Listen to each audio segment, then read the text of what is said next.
Hello friends, welcome to crazy G K trick. तो आइए daily current affairs की series में आगे चलते हैं। आज के सेशन में हम 22 जनवरी के सभी करंट अफेयर्स को डिटेल में समझेंगे। सभी क्वेश्चन यहाँ पर बहुत ही इंपॉर्टेंट है, इसीलिए वीडियो में एंड तक बने रहिएगा।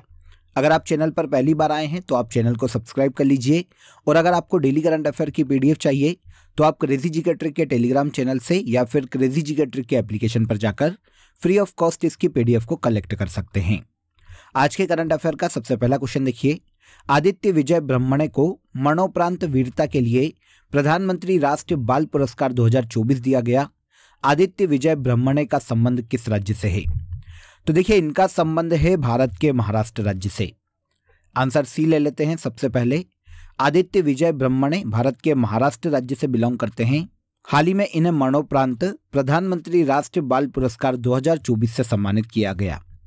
पूरी डिटेल जानेंगे एक एक करके। सेंट्रल गवर्नमेंट ने देखिए हाल ही में 19 बच्चों को उनकी असाधारण उपलब्धियों के लिए, असाधारण प्रतिभा के लिए प्रधानमंत्री राष्ट्रीय बाल पुरस्कार 2024 दिए जाने की घोषणा की। मरणोपरांत यह पुरस्कार आदित्य विजय ब्रह्मणे को दिया गया 2024 के लिए, जो कि भारत के महाराष्ट्र राज्य से संबंधित है। वैसे 2024 में 19 बच्चों में 9 लड़कों को और 10 लड़कियों को इस पुरस्कार से हाल ही में सम्मानित किया गया। देखिए, पूरे 19 तो हमें याद नहीं रखने पड़ेंगे, लेकिन जो मेन हैं उनको एक बार डिस्कस कर लेते हैं। देखिए, प्रधानमंत्री राष्ट्रीय बाल पुरस्कार 2024 में वीरता के लिए यह पुरस्कार मरणोपरांत आदित्य विजय ब्रह्मणे को दिया गया, जिनकी अभी हमने बात की, महाराष्ट्र राज्य से थे। नवाचार मतलब इनोवेशन के क्षेत्र में यह पुरस्कार दिया गया सुहानी चौहान को, दिल्ली से बिलोंग करती है। विज्ञान प्रौद्योगिकी के क्षेत्र में यह पुरस्कार आर्यन सिंह को दिया गया, राजस्थान के रहने वाले हैं। खेलों के क्षेत्र में प्रधानमंत्री राष्ट्रीय बाल पुरस्कार 2024 के लिए जेसिका नेई सरिंग को दिया गया। बैडमिंटन खिलाड़ी है, अरुणाचल प्रदेश राज्य से संबंधित है। और खेलों के लिए एक और पुरस्कार लिंथोई चनाबम को दिया गया, जूडो के लिए, जो कि मणिपुर राज्य से बिलोंग करते हैं। तो ये अदर अवार्ड हैं, इन्हें याद रखिएगा। प्रधानमंत्री राष्ट्रीय बाल पुरस्कार है 2024 के लिए। वीरता के लिए मरणोपरांत आदित्य विजय ब्रह्मणे को दिया गया, महाराष्ट्र राज्य से आते हैं। अब इस अवार्ड की बात कर लेते हैं कि अवार्ड क्या है। तो देखिए, प्रधानमंत्री राष्ट्रीय बाल पुरस्कार की बात करें तो ये 5 ईयर से लेकर 18 ईयर तक के बच्चों को दिया जाता है उनकी असामान्य उपलब्धियों के लिए। भारत सरकार का सर्वोच्च नागरिक सम्मान है 5 से 18 वर्ष तक के बच्चों के लिए। यह अवार्ड सेंट्रल गवर्नमेंट की ministry of women and child development के द्वारा दिया जाता है। भारत में आर्ट एंड कल्चर, ब्रेवरी मतलब बहादुरी, एनवायरनमेंट की रक्षा के लिए, इनोवेशन आइडियाज के लिए, साइंस और टेक्नोलॉजी जैसे अलग अलग क्षेत्रों में यह पुरस्कार दिया जा सकता है। 2024 के लिए भारत में 19 बच्चों को यह पुरस्कार दिए जाने की घोषणा की गई। आगे बढ़ने से पहले आप सभी को एक बहुत ही इंपॉर्टेंट अपडेट देता हूं, ध्यान से सुनिएगा। अब आप सभी के लिए क्रेजी जी के ट्रिक की जनवरी से लेकर दिसंबर 2023 तक की करंट अफेयर की बुक भी अवेलेबल है। मैंने आपको डिस्क्रिप्शन में लिंक दे दी है, वहां पर जाकर आप इजीली इस बुक को ऑर्डर कर सकते हैं। देखिए, 2023 के करंट अफेयर की इस बुक में आपको 36 टॉपिक देखने को मिलेंगे, और इसके अलावा आपको लास्ट में रिवीजन के लिए 1000 से ज्यादा MCQs भी देखने को मिलेंगे करंट अफेयर के। तो भारत की किसी भी एग्जाम के पॉइंट ऑफ व्यू से बहुत ही इंपॉर्टेंट है ये बुक आपके लिए। आप इजीली ऑर्डर कर सकते हैं, या तो आप डिस्क्रिप्शन में लिंक का यूज करिए, या फिर क्रेजी जी के ट्रिक और रूट एप्लीकेशन पर जाकर भी आप इस बुक को ऑर्डर कर सकते हैं। इसके अलावा देखिए फ्रेंड्स, आपके लिए क्रेजी जी के ट्रिक के रूट एप्लीकेशन पर अब आरंभ 2.0 बैच लॉन्च कर दी गई है। 29 जनवरी 2024 से ये बैच आपकी स्टार्ट होने वाली है फ्रेंड्स, जहां पर देखिए GS के सभी सब्जेक्ट बहुत ही बेसिक से पढ़ाए जाएंगे। सिविल सर्विस फाउंडेशन बैच है, जिसकी वैधता 2 साल की होने वाली है। नए सब्जेक्ट यहाँ पर आपके लिए इंक्लूड किए गए हैं पिछली बार की अपेक्षा। कुछ नए सब्जेक्ट आपको मिलेंगे, जैसे फॉरेन अफेयर्स आपको यहाँ पर मिलेगा, इंडियन सोसाइटी, डिजास्टर मैनेजमेंट मिलेगा, और GS के जितने भी अदर सब्जेक्ट है, बेसिक स्टैटिक पोर्शन जितने भी हैं, वो सभी आपको यहाँ पर कवर करवाए जाएंगे। साथ ही साथ सिविल सर्विसेज के लिए आपको यहाँ पर आंसर राइटिंग भी कराई जाएगी मेंस के लिए। जितने भी बिगनर्स हैं, जिन्होंने अभी तैयारी शुरू की है सिविल सर्विसेज की, उनके लिए ये बैच रामबाण साबित होने वाली है। तो बिना देर किए आरंभ 2.0 को आप ज्वाइन कर सकते हैं। 29 जनवरी से आपकी ये बैच शुरू होने वाली है। अधिक जानकारी के लिए नीचे दिए गए नंबर पर भी आप कॉल कर सकते हैं। चलिए अगले क्वेश्चन पर आते हैं। सेकंड क्वेश्चन देखिए, book Assam brave heart Lachit Barphukan किसके द्वारा लिखी गई पुस्तक है? यह पुस्तक लिखी गई है अरूप कुमार दत्ता के द्वारा, जिसका विमोचन हाल ही में देखिए केंद्रीय गृह मंत्री के द्वारा किया गया। भारत के केंद्रीय गृह मंत्री अमित शाह कुछ समय पहले ही असम के दौरे पर थे। इस दौरान अरूप कुमार दत्ता के द्वारा लिखित पुस्तक असम ब्रेव हार्ट लचित बोरफुकन का इनके द्वारा विमोचन किया गया। अब यहाँ पर बात आती है कि लचित बोरफुकन एक्चुअल में है कौन जिनके ऊपर ये बुक लिखी गई। तो ये 17वीं शताब्दी के असम के एक योद्धा हैं फ्रेंड्स। 17वीं शताब्दी में अहोम साम्राज्य का असम पर शासन था। इसी असम में अहोम साम्राज्य के ये सेनापति थे। लचित बोरफुकन ने मुगलों के खिलाफ जो युद्ध हुआ था उसका नेतृत्व किया था। 1671 में मुगल सेना और अहोम साम्राज्य के मध्य में युद्ध लड़ा गया था, सराई घाट का युद्ध। इसी युद्ध में अहोम साम्राज्य का नेतृत्व किया था इसके सेनापति लचित बोरफुकन ने। ठीक है, इस युद्ध में मुगलों की हार हुई थी और अहोम साम्राज्य की जीत हुई थी सराई घाट के युद्ध में। तो काफी फेमस एक बोल सकते हैं फ्रीडम फाइटर है, वीर योद्धा हैं लचित बोरफुकन। यहाँ पर हम असम साम्राज्य की बात करें तो ये असम राज्य से संबंधित थे और इसके संस्थापक छोलुंग सुखफा थे असम में। इसी साम्राज्य के सेनापति लचित बोरफुकन के ऊपर असम ब्रेव हार्ट लचित बोरफुकन नाम की बुक को अरूप कुमार दत्ता के द्वारा लिखा गया, जिसका विमोचन केंद्रीय गृह मंत्री अमित शाह ने किया है। ओके, इसके बाद आइए, मिनिस्ट्री ऑफ एजुकेशन ने कितने वर्ष से कम आयु के विद्यार्थियों के कोचिंग केंद्र में प्रवेश पर रोक लगा दी। तो देखिए, मिनिस्ट्री ऑफ एजुकेशन का बहुत ही फेमस डिसीजन है ये। इसके तहत मिनिस्ट्री ऑफ एजुकेशन ने 16 साल से कम उम्र के जितने भी विद्यार्थी हैं उनके कोचिंग केंद्र में प्रवेश पर रोक लगा दी है। इसके लिए मिनिस्ट्री ऑफ एजुकेशन ने रेगुलेशन ऑफ कोचिंग सेंटर 2024 के दिशा निर्देश जारी किए।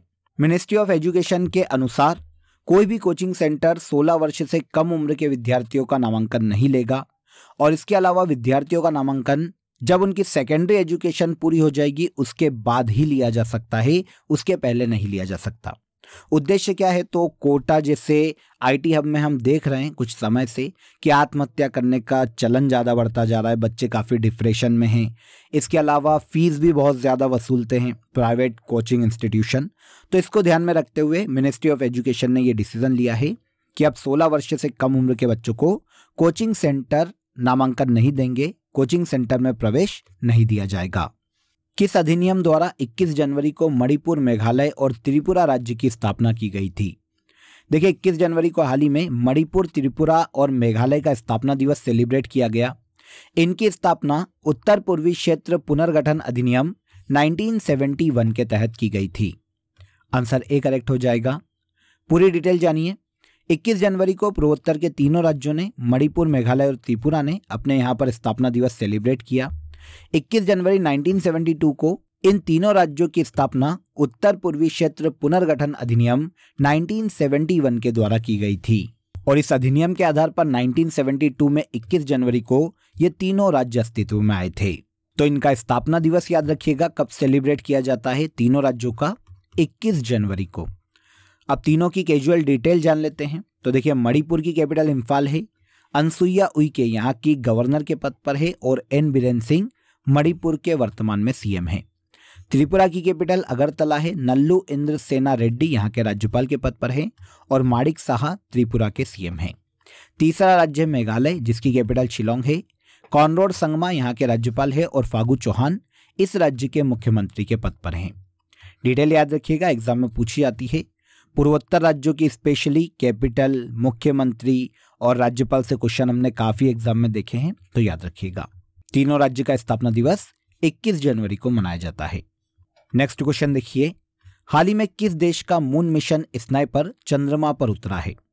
तो मून मिशन स्नाइपर भेजा था जापान की अंतरिक्ष एजेंसी ने, जिसने हाल ही में चंद्रमा पर सॉफ्ट लैंडिंग की और इस तरह से चंद्रमा पर लैंडिंग कराने वाला जापान विश्व का 5वां देश बन गया। जापान के पहले अमेरिका, रूस, चीन और भारत भी चंद्रमा पर अपना यान उतारने में सफल रहे हैं और अब इसी के साथ स्नाइपर उतारा है जापान ने और ये बन गया है विश्व का 5वां ऐसा देश जिसने अपना यान चंद्रमा पर उतारा है। जापान की अंतरिक्ष एजेंसी जाक्सा के नाम से जानी जाती है। इसके द्वारा मून स्नाइपर मिशन को लॉन्च किया गया था जिसने हाल ही में चंद्रमा पर सॉफ्ट लैंडिंग की है। जाक्सा के द्वारा इस मून मिशन को 7 सितंबर 2023 को लॉन्च किया गया था। चंद्रमा की सतह का अध्ययन करना, चंद्रमा के बारे में अन्य जानकारियां जुटाना और इसके एटमॉस्फेयर के बारे में पता करना मून स्नाइपर मिशन का मुख्य उद्देश्य है। किसने लॉन्च किया? तो जापान की अंतरिक्ष एजेंसी जॉक्सा ने लॉन्च किया और जापान चंद्रमा पर सफल लैंडिंग करवाने वाला विश्व का 5वां देश बन गया। अब देखिए अलग अलग देशों के चंद्र मिशन की बात करें तो लूना को लॉन्च किया था रशिया ने, अपोलो भेजा था अमेरिका ने चंद्रमा पर, चांग ई चीन ने भेजा था और चंद्र मिशन भारत के द्वारा भेजा गया था 2023 में, तीसरा चंद्रयान था। चंद्रमा पर भारत के चंद्रयान ने सफल लैंडिंग की थी और इसी के साथ भारत विश्व का चौथा ऐसा देश बन गया था जिसने चंद्रमा पर सफल लैंडिंग की है। अब 5वां देश कौन बन गया? तो यह है जापान। आगे, विश्व आर्थिक मंच की 54वीं वार्षिक बैठक में भारत द्वारा कौन सा गठबंधन लॉन्च किया गया? इस गठबंधन का नाम है global good alliance equity and equality. Answer C हो जाएगा। वर्ल्ड इकोनॉमिक फोरम की देखिए 54वीं वार्षिक बैठक एनुअल मीटिंग का आयोजन किया गया था हाल ही में, जिसमें भारत के द्वारा global good alliance equity and equality नाम का गठबंधन लॉन्च किया गया। यहां पर यह याद रखिएगा कि यह एनुअल मीटिंग कहां आयोजित की गई, तो यह आयोजित की गई है स्विट्जरलैंड के दावोस में। 54वीं एनुअल मीटिंग थी विश्व आर्थिक मंच की, जिसमें इंडिया के द्वारा पूरे वर्ल्ड में लैंगिक समानता को बढ़ावा देने के लिए global good alliance equity and equality गठबंधन को लॉन्च किया गया। यह 54वीं बैठक 15 जनवरी से लेकर 19 जनवरी तक स्विट्जरलैंड के दावोस में आयोजित की गई। Rebuilding trust world economic forum की 54वीं एनुअल मीटिंग की थीम है। G77 शिखर सम्मेलन 2024 कहां आयोजित किया जा रहा है? तो इसका आयोजन किया जा रहा है युगांडा की कैपिटल कंपाला में। युगांडा जानते होंगे, ये अफ्रीका का एक देश है फ्रेंड्स। इसकी कैपिटल है कंपाला, जहां पर 20 से लेकर 22 जनवरी 2024 तक G77 शिखर सम्मेलन 2024 का आयोजन किया जा रहा है। कंफ्यूज मत होइएगा, ये G77 है ना कि G7 है। इस शिखर सम्मेलन में भारत की ओर से विदेश राज्य मंत्री वी मुरलीधरन भाग ले रहे हैं। टेक एवरीवन अलोंग G77 शिखर सम्मेलन 2024 की थीम है। यहाँ पर देखिए G77 को समझना पड़ेगा कि एक्चुअल में ये है क्या, इसकी मीटिंग क्यों आयोजित की जाती है। तो G77 134 विकासशील देशों का एक गठबंधन है, एक अलायंस है ये, जो सदस्य देशों के मध्य में आर्थिक हितों को बढ़ावा देने के लिए आपस में मिलकर काम करते हैं। जितने भी सदस्य देश हैं G77 समूह में, उन देशों के मध्य में आपसी सहयोग स्थापित करना, आपसी एक दूसरे को इकोनॉमिकली सहायता प्रदान करना, आर्थिक हितों की सभी की रक्षा करना, सभी को साथ लेकर आगे बढ़ना G77 समूह का मुख्य उद्देश्य है। इसकी स्थापना देखिए जून 15, 1964 में की गई थी और जेनेवा स्विट्जरलैंड में G77 समूह का हेडक्वार्टर है। हाल ही में इसका शिखर सम्मेलन 2024 में युगांडा के कंपाला में आयोजित किया जा रहा है। Next question, winter youth Olympics 2024 में किस भारतीय खिलाड़ी ने भाग लिया? पहले ये जान लेते हैं कि विंटर यूथ ओलंपिक्स का आयोजन कहाँ किया जा रहा है। तो 2024 में 19 जनवरी से लेकर 1 फरवरी 2024 तक साउथ कोरिया में विंटर यूथ ओलंपिक्स 2024 का आयोजन किया जा रहा है, जिसमें भारत की ओर से एकमात्र खिलाड़ी साहिल ने पार्टिसिपेट किया। आंसर ए करेक्ट हो जाएगा। साहिल एकमात्र भारतीय खिलाड़ी है फ्रेंड्स जिन्होंने विंटर यूथ ओलंपिक्स 2024 में भाग लिया है। ये भारत के हिमाचल प्रदेश राज्य से संबंधित है और अल्पाइन स्कीयर खेल में ये पार्टिसिपेट करने वाले हैं। यहाँ पर ये याद रखिएगा कि 2024 में विंटर यूथ ओलंपिक्स का ये 4th सीजन है। आयोजन साउथ कोरिया में किया जा रहा है। Grow together shine forever winter youth Olympics 2024 की थीम है। एकमात्र भारतीय खिलाड़ी जो कि पार्टिसिपेट करेंगे इन खेलों में वो साहिल है, जो कि भारत के हिमाचल प्रदेश राज्य से संबंधित है और ये अल्पाइन स्कीयर स्पोर्ट में भाग लेने वाले हैं। कौन सा मंत्रालय रिपब्लिक डे समारोह के हिस्से के रूप में कार्यक्रम भारत पर्व का आयोजन करेगा? तो ये मिनिस्ट्री है, ministry of tourism. Answer B correct हो जाएगा। 26 जनवरी को रिपब्लिक डे सेलिब्रेशन है फ्रेंड्स। इसके एक हिस्से के रूप में भारत पर्व कार्यक्रम का आयोजन मिनिस्ट्री ऑफ टूरिज्म के द्वारा किया जाने वाला है। आइए जान लेते हैं कार्यक्रम कब से शुरू होगा, कब तक आयोजित किया जाएगा। तो भारत पर्व कार्यक्रम 23 जनवरी को शुरू होगा और 31 जनवरी तक इसका आयोजन किया जाएगा। अब अगर हम भारत पर्व की बात करें कि ये किससे रिलेटेड है, किसको बढ़ावा देने से संबंधित है, तो देश में जितने भी कारीगर हैं, जितने भी स्थानीय कामगार हैं, उनके उत्पादों को बढ़ावा देने के लिए उनके उत्पादों को प्रमोट किया जाएगा, उनकी प्रदर्शनी लगाई जाएगी भारत पर्व कार्यक्रम के दौरान।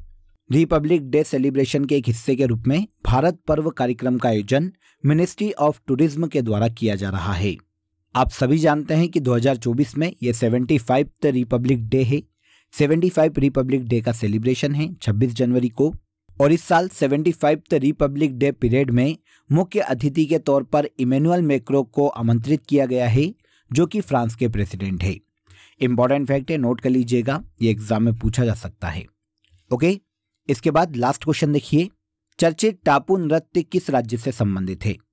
टापू नृत्य आयोजित किया जाता है भारत के अरुणाचल प्रदेश राज्य में। अरुणाचल प्रदेश की जो दिबांग घाटी है, वहाँ के जो स्थानीय लोग हैं, वहाँ की जो स्थानीय जनजाति है, उन्होंने 30वें अरुणाचल युवा समन्वय प्रोग्राम का आयोजन किया हाल ही में, जिसमें टापू नृत्य को प्रस्तुत किया गया। टापू नृत्य अरुणाचल प्रदेश के स्थानीय अलग अलग क्षेत्रों में वहाँ की जनजातियों के द्वारा किया जाने वाला एक पारंपरिक नृत्य है। किस राज्य से संबंधित है, क्वेश्चन हमारा ये था। तो ये अरुणाचल प्रदेश राज्य का एक लोक नृत्य है, जिसे वहाँ की जनजातियों में टापू नृत्य के नाम से जाना जाता है। क्लियर? तो यहाँ पर देखिए, हमने 22 जनवरी के सभी करंट अफेयर्स को डिटेल में समझ लिया। आइए फैक्ट शीट को आगे बढ़ाते हैं। जून मंथ के वन लाइनर से यहाँ पर हम आगे चलेंगे। पहला देखिए, भारत ने वियतनाम को कॉर्वेट INS कृपाण उपहार में दिया। 21 जून 2023 को जारी स्टार्टअप इकोसिस्टम वैश्विक सूची में सिलिकॉन वैली, जो कि USA में स्थित है, यह शीर्ष पर रही। 22 जून 2023 को EIU द्वारा जारी की गई ग्लोबल लिवेबिलिटी इंडेक्स में रहने के मामले में ऑस्ट्रिया का वीना शहर शीर्ष पर रहा। 22 जून 2023 को उत्तर भारत के पहले स्किन बैंक का इनॉग्रेशन नई दिल्ली में किया गया। 22 जून 2023 को विट्ठल रुक्मणी वारकरी बीमा छात्र योजना को महाराष्ट्र राज्य में लॉन्च किया गया। आगे, भारतीय सेना ने अभ्यास आग्नेयास्त्र 1 लद्दाख राज्य में आयोजित किया। 23 जून 2023 को सबसे पहली बार अंतर्राष्ट्रीय खेल फिल्म महोत्सव की मेजबानी कोलकाता के द्वारा की गई और 23 जून को हर साल अंतर्राष्ट्रीय ओलंपिक दिवस के रूप में मनाया जाता है। सभी वन लाइनर को याद रखिएगा, लास्ट वाला इंपॉर्टेंट है सबसे ज्यादा। 23 जून को हर साल अंतर्राष्ट्रीय ओलंपिक दिवस मतलब इंटरनेशनल ओलंपिक डे के रूप में सेलिब्रेट किया जाता है। इसके बाद लास्ट डे के सेशन में जो करंट अफेयर हमने डिटेल में समझा था, उसे यहाँ पर एक बार रिवाइज कर लेते हैं। पहला देखिए, सशस्त्र सीमा बल के नए महानिदेशक के रूप में दलजीत सिंह चौधरी को नियुक्त किया गया। भीमराव अंबेडकर की प्रतिमा स्टैच्यू ऑफ सोशल जस्टिस को आंध्र प्रदेश राज्य में स्थापित किया गया। 6th खेलो इंडिया यूथ गेम्स 2023 का आयोजन तमिलनाडु राज्य में किया जा रहा है। हाल ही में फारसी भाषा को नई शिक्षा नीति 2020 के तहत शास्त्रीय भाषा का दर्जा देने की घोषणा की गई। फारसी भाषा ईरान की ऑफिशियल लैंग्वेज है। कानुमा त्योहार तेलंगाना राज्य में मनाया जाता है। विंग्स इंडिया 2024 में बेस्ट एयरपोर्ट का पुरस्कार दिल्ली और बेंगलोर एयरपोर्ट को संयुक्त रूप से दिया गया। आगे आइए, भारत के पहले ग्राफीन केंद्र India innovation centre for graphene Kerala राज्य में शुरू किया गया। प्रधानमंत्री नरेंद्र मोदी द्वारा Boeing India engineering and technology centre का इनोग्रेशन भारत के कर्नाटक राज्य में किया गया। विश्व टेबल टेनिस प्रतियोगिता में खिताब जीतने वाली पहली भारतीय महिला खिलाड़ी श्रीजा अकुला बन गई है। और लास्ट देखिए, अयोध्या में स्थापित होने वाली भगवान राम की मूर्ति अरुण योगीराज के द्वारा बनाई गई। इन सभी करंट अफेयर्स को लास्ट डे के सेशन में हमने डिटेल में समझा था। अब आज के लिए आप सभी के लिए क्वेश्चन ऑफ द डे काफी इंपॉर्टेंट है, इसी सेशन से है, तो अगर आपने सेशन ध्यान से एंड तक देखा होगा तो आप इजीली इसका आंसर कमेंट बॉक्स में दे पाओगे। क्वेश्चन सुनिए, मणिपुर, मेघालय और त्रिपुरा राज्य का स्थापना दिवस कब मनाया जाता है? कमेंट में जरूर बताइएगा कि इसका आंसर क्या है।